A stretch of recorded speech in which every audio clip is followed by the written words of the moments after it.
আসসালামু আলাইকুম। অল বাংলা নিউজের পক্ষ থেকে আপনাদের স্বাগতম।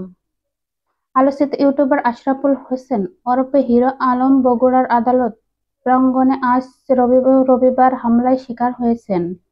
হামলাকারীরা তাকে কিল ঘুষি মারার পর চাংদোলা করে আদালত প্রাঙ্গণে বের করে মারধর করেন। পরে তাকে কান ধরে উঠা-বস করানো হয়। হীরা আলম আওয়ামী সাধারণ সম্পাদক ও সাবেক সেতুমন্ত্রী ওবায়দুল কাদেরের এবং সদ্য সাবেক প্রধান নির্বাচন কমিশনার কাজী হাবিবুল আওয়ালের বিরুদ্ধে মামলা করতে গিয়েছিলেন। তিনি বগুড়া সিনিয়র জুডিশিয়াল ম্যাজিস্ট্রেট আদালতে মামলা করে বের হওয়ার সময় এজলাস কক্ষের ফটকে হামলায় শিকার হন।